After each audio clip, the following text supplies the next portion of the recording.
नमस्ते, सत श्री अकाल। मैं अश्विनी कुमार आज आपके सामने एक नया चैप्टर लेके आया हूँ, जो पहले की ही तरह बहुत ही रोचक और बहुत ही इंटरेस्टिंग है। ये बॉटनी से नहीं, +2 के जूलॉजी चैप्टर से संबंधित है। तो जो लोग +2 में पढ़ते हैं उनके लिए ये बहुत इम्पोर्टेंट है। तो मैं आपको बताने जा रहा हूँ आज एनिमल किंगडम। आज मैं आप लोगों को एनिमल किंगडम के बारे में बताना जा रहा हूँ। एनिमल किंगडम होते क्या है? When you look around, you will observe different animals with different structure and forms. जब आप चारों तरफ देखते हैं तो बहुत तरह के एनिमल्स दिखाई देते हैं। वो बहुत तरह के स्ट्रक्चर के होते हैं, बहुत तरह के फॉर्म के होते हैं। As over million of species of animals have been described till now. और अभी तक जो है बहुत कई करोड़ों स्पेसीज ऑफ एनिमल्स की खोज हो चुकी है। ठीक है। The need for classification becomes all the more important. और इन लोगों का, इन जंतुओं का क्लासिफिकेशन बहुत इम्पॉर्टेंट होता है। The classification also help in assigning a systematic position of newly described species. और ये क्लासिफिकेशन किस में हेल्प करता है? न्यूली डिस्क्राइब्ड स्पीसीज जो है उसके सिस्टमेटिक पोजीशन को जानने के लिए इस क्लासिफिकेशन का यूज़ किया जाता है। बेसिस ऑफ क्लासिफिकेशन क्या है? बेसिस ऑफ क्लासिफिकेशन क्या है? In spite of differences in structure and form of different animals, these are fundamental features common to various individuals in relation to the arrangement of cells, body symmetry, nature of coelom, patterns and digestive, circulatory and reproductive systems. अब क्या होता है? In spite of differences in structure and form of different animals,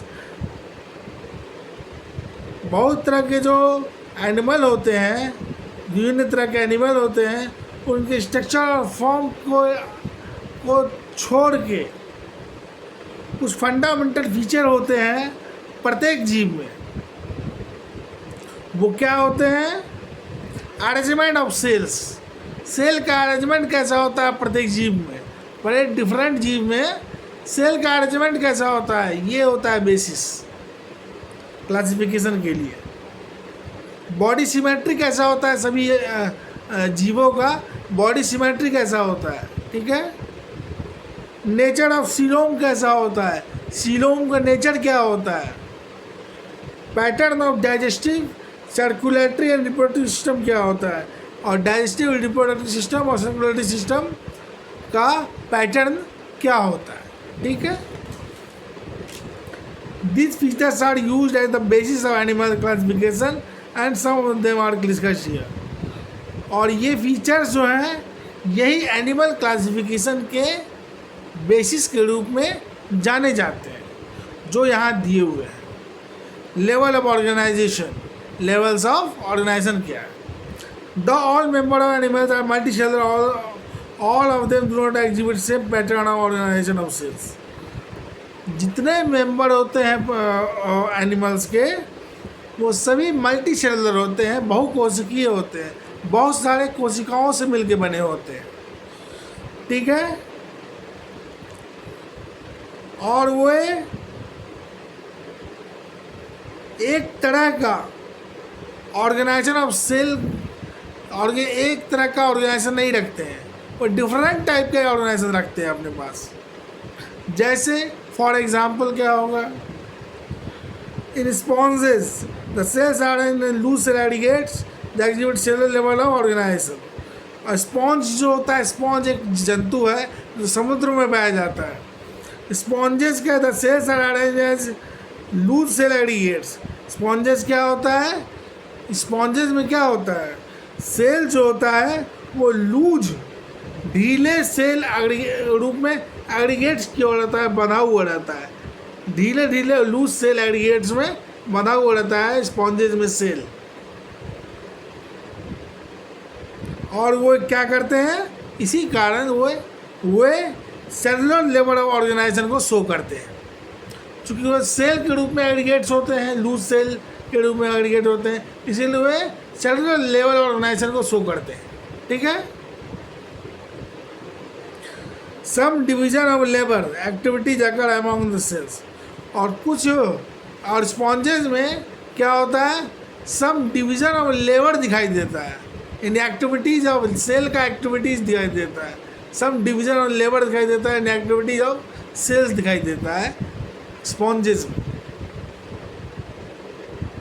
in coelentrates the arrangement of cells is more complex. Here the cells perform the same function arranged in tissues and called tissue level organization. अब क्या होता है coelentrates में, क्या होता है देखिए, coelentrates एक फाइला है जो कि एनिमल किंगडम में आता है। तो coelentrate में क्या होता है, इन coelentrate सेल का जो अरेंजमेंट होता है वो बहुत कॉम्प्लेक्स होता है। ठीक है। और यहाँ पर सेल जो है वही फंक्शन शो करता है, लेकिन वो टिश्यू के रूप में बटा हुआ रहता है, सेल में नहीं, वो टिश्यू के रूप में बटा हुआ रहता है। और इसी कारण यह टिश्यू लेवल ऑर्गेनाइजेशन, इसीलिए टिश्यू लेवल ऑफ ऑर्गेनाइजेशन कहलाता है। ठीक है।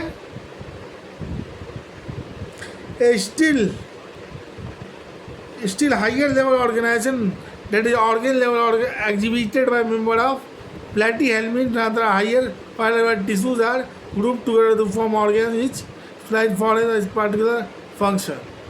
अब क्या होता है, इससे हायर लेवल का, टिश्यू लेवल से ज़्यादा हायर लेवल का ऑर्गेनाइजेशन क्या होता है, ऑर्गन लेवल का ऑर्गेनाइजेशन होता है। टिश्यू के बाद ऑर्गन, सेल के बाद टिश्यू, टिश्यू के बाद organ.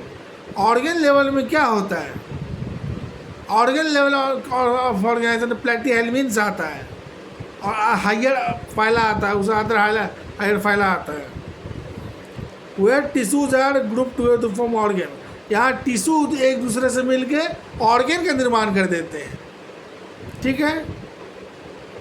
Each is slide for the particular function, और प्रत्येक ऑर्गन जो है वो पर्टिकुलर फंक्शन के रूप में एक विशेष रूप से कार्य करते हैं, फंक्शन करते हैं। ठीक है। In animals like annelids, arthropods, mollusc, echinoderm, chordates, organs have associated to form functional system. इस system concern with physiological function, है ना। अब क्या होता है, एनिमल्स लाइक एनालिड्स होते हैं, आर्थ्रोपोड्स होते हैं, है ना, एनालिड्स होते हैं, आर्थ्रोपोड्स होते हैं, मोलस्क होते हैं। ठीक है। इकाइनोडर्म्स होते हैं, कॉर्डेट्स होते हैं। ये सब जो होते हैं ये क्या करते हैं, ये एक एसोसिएशन करते हैं और एक फंक्शनल सिस्टम का निर्माण करते हैं।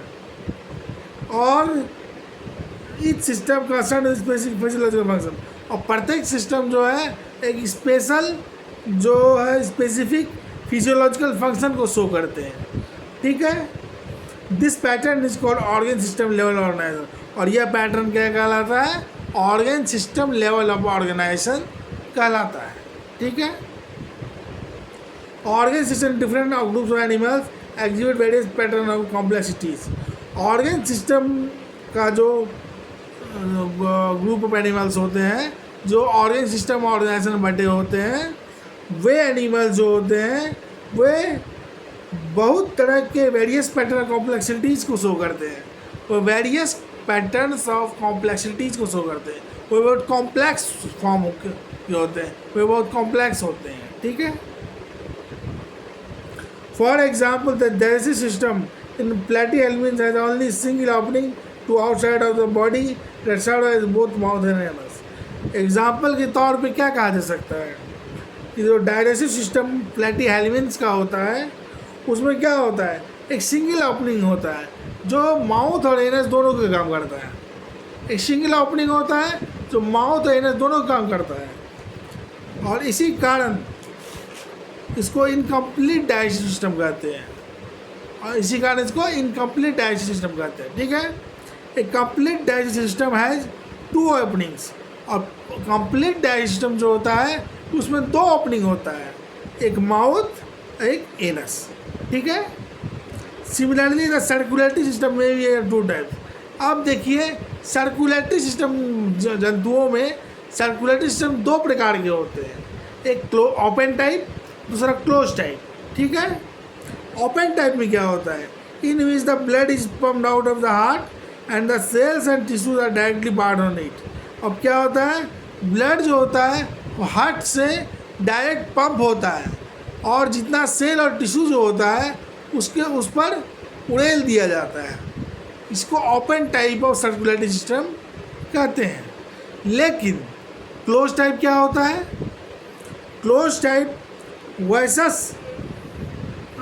सर्कुलेटरी सिस्टम होता है जिसमें एक सीरीज ऑफ वेसल्स पाया जाता है जो कि वेराइंग डायमीटर्स का होता है, जैसे आर्टेरीज, वेन्स, कैपिलरीज, इन सभी से होकर ब्लड फ्लो करता है। इसी कारण से close type of circulatory system कहते हैं। ठीक है, सिमेट्री पे आइए। अब सिमेट्री के आधार पर जंतुओं को, एनिमल्स को कैसे बांटते हैं। Animals can be categorised on the basis of this symmetry, है ना। एनिमल जो होते हैं उसको उसके सिमेट्री के अनुसार बांटा जाता है। Sponges are mostly asymmetrical. Sponges क्या होते हैं, वो एसिमेट्रिकल होते हैं। That is any plane that passes through the centre does not divide them to equal halves. और क्या होता है, क्यों वो एसिमेट्रिकल होते हैं, क्योंकि कोई भी प्लेन जो उसके सेंटर से गुजरता है वो उसको इक्वल हाफ्स में नहीं बांटता है। इसी कारण वो क्या होते हैं, एसिमेट्रिकल होते हैं स्पॉन्जेस। ठीक है, when any plane passing through the central axis of the body can divide the organism into 2 identical halves, it is called radial symmetry. और जब जो एनी प्लेन कहीं से सेंटर के थ्रू द सेंट्रल एक्सिस, यानी कि सेंट्रल एक्सिस से होते हुए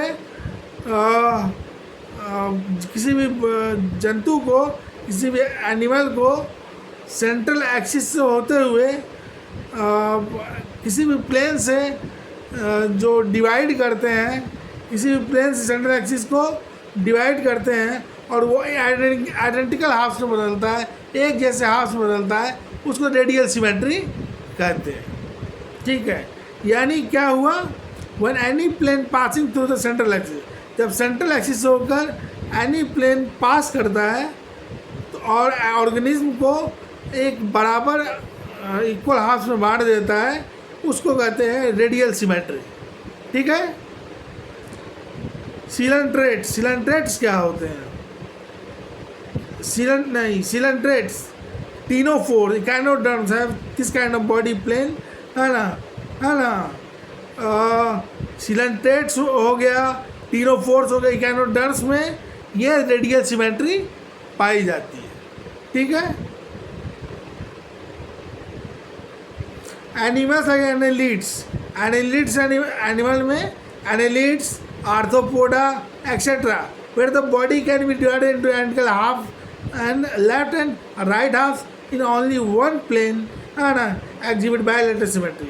और क्या होता है, बहुत सारे एनिमल जैसे एनालिड्स में, है ना, आर्थ्रोपोड्स में, है ना, बॉडी जो होता है वो आइडेंटिकल रूप से लेफ्ट और राइट हाफ में बढ़ जाता है, एक प्लेन काटने पर, ऐसे सीधी काटने पर वो इक्वल हाफ में बढ़ जाता है। तो ये क्या शो करता है, बायलैटरल सिमेट्री शो करता है। ठीक है, अब देखिए तीसरा आधार किसी भी जंतु को बांटने का तीसरा आधार है डिप्लोब्लास्टिक एंड ट्रिप्लोब्लास्टिक ऑर्गेनाइजेशन। ये क्या है, animals in which the cells are arranged in 2 embryonic layers,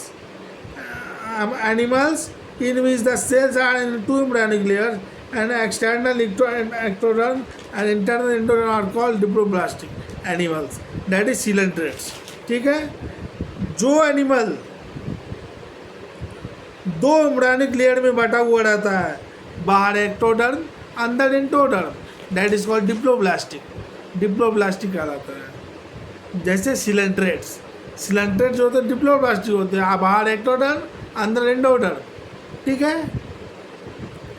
N undifferentiated layer mesoglea is present in between the ectoderm endoderm, और इस सिलेंट्रेट में क्या होता है, एक्टोडर्म और एंडोडर्म के बीच में मेजोग्लिया लेयर होता है ना, एक मेजोग्लिया होता है लेयर, एक्टोडर्म एंडोडर्म के बीच में, एक्टोडर्म बाहर एंडोडर्म अंदर, उसके बीच में एक लेयर होता है मेजोग्लिया, उसको कहते हैं क्या, वो सिलेंट्रेट्स में पाया जाता है, ठीक है।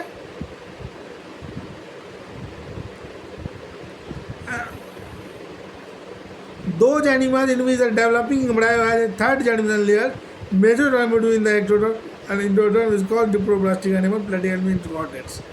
और दो वो एनिमल्स जिसमें डेवलपिंग एम्ब्रायो में 3 जर्मिनल लेयर एक्टोडर्म, मेजोडर्म और एंडोडर्म पाया जाता है, वो डिप्लोब्लास्टिक कहलाता है, और वो प्लेटीहेल्मिन्थ से कॉर्डेट्स तक में पाया जाता है, ठीक है। अब सीलोम का धर्म क्या होता है, सीलोम क्या होता है, प्रेजेंस और absence of a cavity between the body wall and gut wall is very important in classification. अब क्या होता है, प्रेजेंस और अब्सेंस ऑफ ए कैविटी, है ना, बॉडी वॉल, बाहर का वॉल हो गया बॉडी वॉल, अंदर का वॉल हो गया गट वॉल, उसके बीच में जो कैविटी रहती है उसको कहते हैं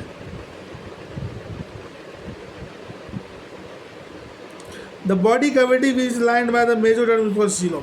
और उस मेजोडर्म में जो बाहर एक्टोडर्म है, अंदर इंजोडर्म है, उन दोनों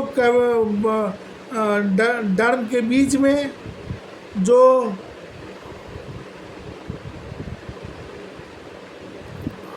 कैविटी पाई जाती है उसको मेजोडर्म, उसको सीलोम कहते हैं, ठीक है। यानी बॉडी वाल, बाहर का बॉडी वाल और गट वाल के बीच में जो कैविटी पाई जाती है उसको सीलोम कहते हैं। यानी एक्टोडर्म और एंडोडर्म के बीच में जो कैविटी पाई जाती है उसको सीलोम कहते हैं। Animal process coelom is called ये सीलोमेट्स, और वे एनिमल जो सीलोम प्रोसेस करते हैं उसको सीलोमेट्स कहते हैं।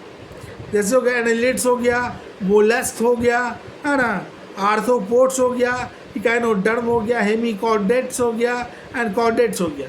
इन सम एनिमल्स, कुछ एनिमल में क्या होता है, the body cavity is not lined by mesoderm. बहुत सारे एनिमल्स में क्या होता है, बॉडी कैविटी मेजोडर्म से लाइन नहीं रहती है। Instead the mesoderm is panned and scattered possible in the ectoderm. और क्या होता है, मेजोडर्म इस बीच में, मेजोडर्म में एक्टोडर्म और एंडोडर्म के बीच बॉडी कैविटी नहीं पाई जाती है। मेजोडर्म में क्या होता है, मेजोडर्मल स्कैटर्ड पाउच पाया जाता है ना, स्कैटर्ड पाउच पाया जाता है मेजोडर्म में। इसी कारण उस सच कैविटी इज कॉल्ड ज्यूडोसीलोम। चूँकि एक्टोडर्म एंडोडर्म के बीच में स्कैटर्ड पाउच पाया जा रहा है मेजोडर्म में, एंडोडर्म में, एक्टोडर्म एंडोडर्म के बीच में मेजोडर्म में उसमें स्कैटर्ड पाउच पाया जा रहा है, तो उस स्कैटर्ड पाउच में, पाउच जो है उसको ज्यूडोसीलोम कहते हैं, और जो ये ऑर्गेन धारण करते हैं उसको ज्यूडोसीलोमेट्स कहते हैं। जैसे एस्केलमिन्स क्या होते हैं, ज्यूडोसीलोमेट्स होते हैं, ठीक है। The animal in which the body cavity is absent is called acoelomate. और जिस जंतु में बॉडी कैविटी नहीं पाई जाती है उसे एसीलोमेट्स कहते हैं, क्योंकि वो एसीलोम उसमें पाया जाता है, यानी बॉडी कैविटी नहीं पाया जाता है, ठीक है। सेगमेंटेशन क्या है, in some animals the body is externally and internally divided into segments with a serial repetition of at least some organs, है ना। अब कुछ एनिमल में क्या होता है, बॉडी जो है एक्सटर्नली रूप से और इंटरनली रूप से डिवाइडेड होता है सीरीज में, ठीक है, सेगमेंट में बटा हुआ रहता है, एक्सटर्नली और इंटरनली। जैसे हो गया अर्थवर्म। अर्थवर्म में बॉडी जो है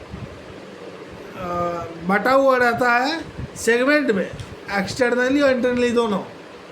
तो body shows pattern call metameric segmentation.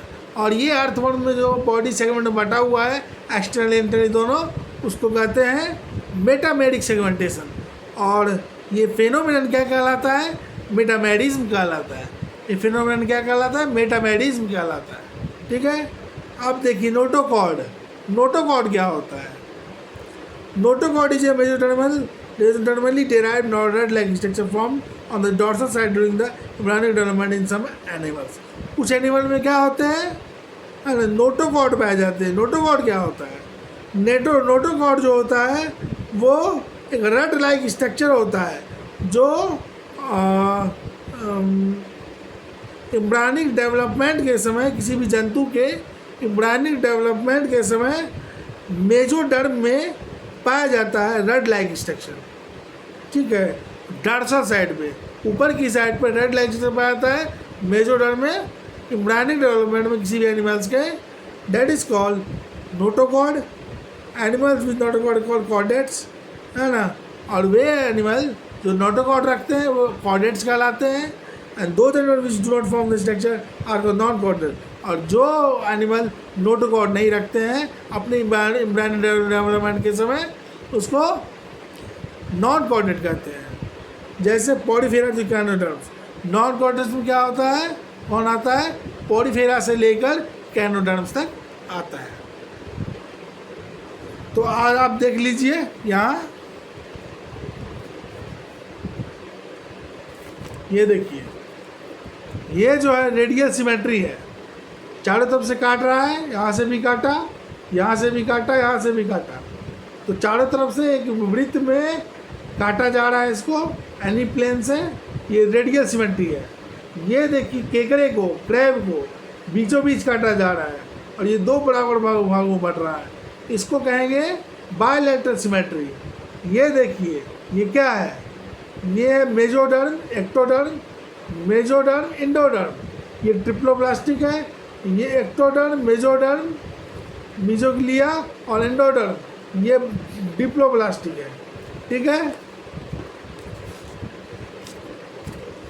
ये देखिए, ये जो है ज्यूडोसिलोमेट्स है, पाउचेज ऑफ सिलोम पाया जा रहा है। ये देखिए, ये सिलोमेट्स है, इसमें बॉडी कैविटी पाई जा रही है, इसमें बॉडी कैविटी नहीं पाई जा रही है, इसलिए ए सिलोमेट्स हो गया। ठीक है, तो अगला अब मैं अपनी वाणी को विराम देता हूँ। अगले चैप्टर में मैं आपको बताऊँगा क्लासिफिकेशन ऑफ एनिमल्स। कुछ एनिमल्स के बारे में बताऊँगा।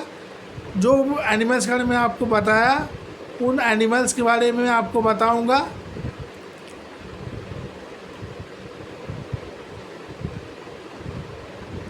डिटेल से मैं आपको क्लासिफिकेशन एनिमल्स बताऊंगा अगले क्लास में। ठीक है, और आप लोग अपना कमेंट दिया कीजिए और चैनल को सब्सक्राइब किया कीजिए और लाइक भी किया कीजिए। तो नमस्ते, सत श्री अकाल, ओके।